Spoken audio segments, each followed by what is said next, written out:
Hello learners, welcome to my channel enlighten knowledge. आज हम theory of production में करने जा रहे हैं difference between law of diminishing returns and increasing returns. मैंने अब आपको दोनों ये लॉज डिटेल में पढ़ा दिए हैं। जिन्होंने पहले लेक्चर नहीं देखे हुए ज़रूर देख लीजिएगा। अब हम करने जा रहे हैं इन दोनों में क्या डिफरेंस पाया जाता है। First is difference between returns.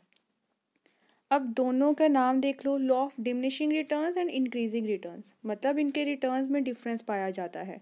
जो आपका लॉ ऑफ डिमिनिशिंग रिटर्न्स है वो क्या कहता है कि जो आपकी प्रोडक्शन है उसमें इंक्रीज तो होता है लेकिन कम होता है। जैसे जैसे आप वेरिएबल फैक्टर्स को इंक्रीज करवाते हो ना, तो उससे क्या है, प्रोडक्शन में कम इंक्रीज होता है, प्रोपोर्शनेट इंक्रीज नहीं माना जाता।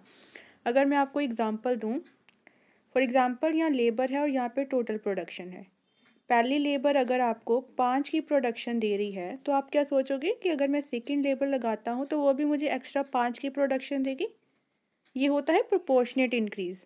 लेकिन अब क्या है, प्रोपोर्शनेट इंक्रीज से लेस प्रोडक्शन आपको मिल रही है। इसका मतलब जो आप लोग सेकंड लेबर लगाओगे वो आपको 10 की नहीं बल्कि उसकी कम की प्रोडक्शन देगी। फॉर एग्जांपल 8 की दे रही है तो थर्ड लगाओगे वो उससे भी कम की दे देगी। तो इसका मतलब जो आपके रिटर्न्स है वो क्या है, कम होते जा रहे हैं, प्रोडक्शन कम हो रही है। वेरिएबल फैक्टर्स को बढ़ाने के साथ उतना इंक्रीज नहीं हो पा रहा है प्रोडक्शन में।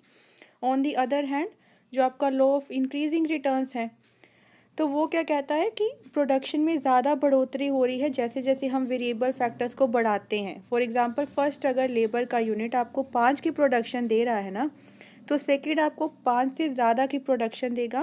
फॉर एग्जांपल यहाँ पे हम लोग 12 ले लेते हैं, आना 10 चाहिए था, उसका मतलब प्रोपोर्शनेट, लेकिन आया आपके पास 12। थर्ड लगाओगे और भी ज़्यादा देगा, मतलब क्या है, उनमें जो डिफरेंस है ना वो बढ़ता जाएगा जैसे जैसे आप लेबर के यूनिट्स लगाते जाओगे। इसका मतलब कि आपको proportionate increase in variable factor से ज़्यादा इंक्रीज मिल रहा है, उसे हम लोग क्या कहते हैं, increasing returns. Next is difference in cost. अब कॉस्ट का डिफरेंस कैसे है कि लॉ ऑफ डिमिनिशिंग रिटर्न्स को हम लोग लॉ ऑफ इंक्रीजिंग कॉस्ट के नाम से भी जानते हैं। रिटर्न्स कब कब मिलते हैं, जब हमें कॉस्ट ज़्यादा पड़ती है। क्यों हम ऐसा कहते हैं, क्योंकि जैसे जैसे हम वेरिएबल फैक्टर को बढ़ाते हैं उसमें जो पर यूनिट कॉस्ट है, मतलब एवरेज कॉस्ट है, वो क्या होती है, बढ़ती जाती है। मतलब हमारी कॉस्ट ज़्यादा पड़नी शुरू हो जाती है। लेकिन ऑन द कॉन्ट्रेरी जो आपके इंक्रीजिंग रिटर्न्स है, रिटर्न्स बढ़ रहे हैं, मतलब कॉस्ट क्या हो जाएगी, कम हो जाएगी, डिक्रीजिंग कॉस्ट होगी। इसका मतलब जब आप वेरिएबल फैक्टर की क्वांटिटी बढ़ाओगे आपकी एवरेज कॉस्ट क्या होती जाएगी, कम होती जाएगी।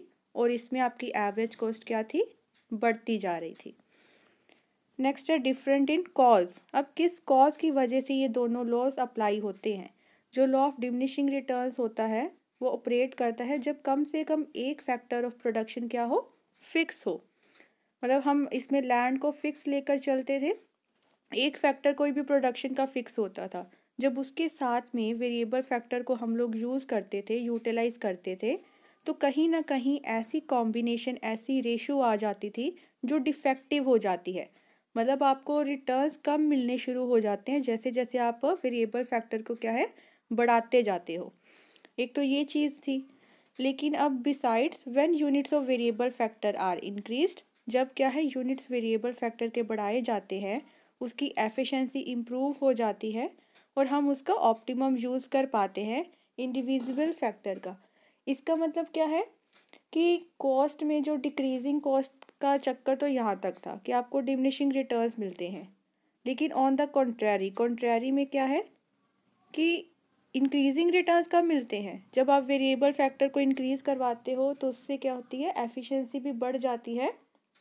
और साथ में क्या हो जाता है कि आप इंडिविजुअल फैक्टर को अच्छे से यूज़ करना शुरू कर देते हो। तो ये वाला चीज़ होती है आपकी इंक्रीजिंग रिटर्न्स में। और कॉज जो ये यहाँ से लेकर यहाँ तक है वो आपका होता है डिमिनिशिंग रिटर्न्स में। Next is difference in applicability. मतलब कहाँ कहाँ पे एप्लीकेबल होता है।